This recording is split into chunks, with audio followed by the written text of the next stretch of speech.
here's the main takeaway from this whole little comparison. If you're going into the mountains where the slopes are steep enough to go tobogganing, maybe find a nice slope to glissade or boot ski, then you're going to need something for traction. Duh. If you're going into the mountains, into those conditions early enough to where there is not a boot track expected, then you will be walking on those steep slopes on your edges of your shoes if you're not going straight up or straight down. There are definite techniques, safety techniques, to be able to do that. Now, as a skier, I'm sure you have many times sidestepped up a hill on your edges of your skis. You know that sensation. Because I can't show you in a Zoom presentation, I'm going to have to rely upon your memory of what it took to do that. Walking on your edges on skis or on your boots, it's the same sensation. You're throwing your knees into the hill. So if you're traversing up a hillside, you're walking with your knees angled into the hillside. Now, if you're on a boot track, that's not the problem because you're now on a flat surface, although it's on a hill. The biggest danger comes on traversing. So if you're in early, like you guys will be in May, you're not going to have a boot track unless you have somebody stomping, footprints in front of you.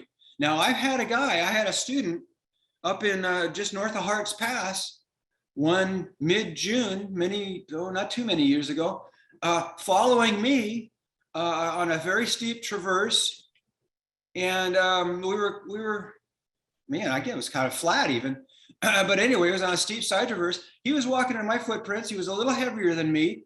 He thought, man, if he stayed in my footprints, just like I had said, he's not going to go anywhere. He post-holed suddenly because he was a little heavier. What that did is it caused his head to follow gravity a little bit. He lost his balance. He tumbled the length of a car, broke 2 ribs and avulsed his scalp, ripped his scalp back on a couple of trees. The length of a car. So this stuff happens. Now, with that in mind, since you guys are going to be in early, Microspikes are history. You can't go with them for a couple of reasons. One, they roll off your feet. I product tested the Catula Microspikes back in 2010 for them. They were a mess. They were, no matter what we did, we incorporated the rubber bands on the sides of our feet into our laces.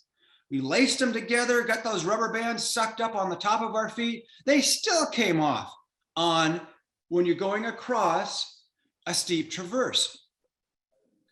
Also, the teeth are closer to the center of the shoe than with a hiking crampon like Catula's KTS or K10.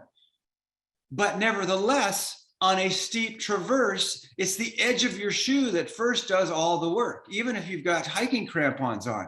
So you've got to work at recognizing your traction and assuming you have none, and create and kick and scratch and whatever for every footstep in some places, because the snow will be so crusty. It's not really icy, you guys. We refer to it being icy, but it's not glare ice. It's not liquid frozen water. It's just a really hard, crusty snow that's slippery. And it's the type of footwear that's going to save your tail first and give you confidence and give you what it takes to be able to quit worrying so much and start thinking ahead to the next risk and identifying it. Because you go from one little goofy slope to another goofy slope, and then you have to assess all of these as you go, and you'll get better and faster at it. But to try and wrap this up, Microspikes are fine if you know you have a boot track. If you don't, like you're going into the Sierra in May, do not count on it and take hiking crampons. One, the teeth are longer, the teeth are further out to the side of the shoe, but most of all, the advantage in the design of a hiking crampon like that one, 2 things. One, you do not have forward fangs. Get my fingers right. You don't want front-facing fangs that will swing and hit your Achilles tendon of your other leg. I've seen a lot of accidents like that. See, climbers in climbing schools are trained how to use their ice axes. They're trained how to use their climbing crampons. They practice this stuff. Thru-hikers are thinking, what tool do I need? And I'm going to bring it because that's what they say is going to make me safe. But they don't know what to do with it. So they're not trained in the safety aspects of that tool. These are tools. So, and I know you understand it, but take your hiking crampons because they have a frame that wraps up the side of your foot. So you've got a frame that you're standing on. Gotta get this right. You got a frame you're standing on. Wish I could do it better. But that frame will wrap up the sides of your feet. You'll have metal coming up the side of your feet. So when on the Microspikes, when you're on an angle and you're standing flat-footed on that angle, your foot wants to slide down the hill sideways. That's why all the pressure goes into the rubber band, and the rubber band just curls right around your foot and comes off. On the hiking crampon, how do I want to do this? Leg crampon. The leg and the foot want to slide into the frame on the side of the hiking crampon. The metal frame is there to hold your foot in place. So you can dig in, even though your foot is canted over, like something you'd never do on skis. On skis on a side hill, you are edged in. You know, if you were to let those edges go, where are you going to go? Straight down the hill, sideways. Same thing is true. So long and short of it is, and learning curve is going to be based on sensation and your sense of balance.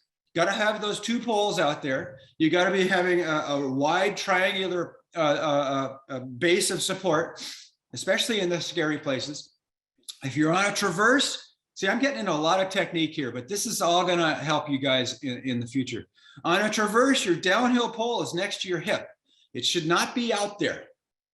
So your downhill pole is to prevent your head from going downhill.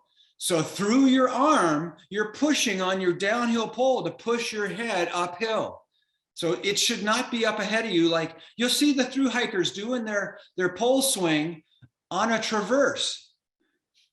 To me, you never know when you're going to lose your balance. Your first protection is that downhill pole, because what are you going to do? Your head's going to start going downhill and you're going to have to push against it. If the pole isn't next to you, 3 o'clock or 9 o'clock, depending upon which way you're going on the hillside, you've got no way to resist gravity. So I digressed a little bit there, but the learning curve will come as you feel it. As a skier, you've got a wealth of information on what it feels like to be in balance, especially in motion.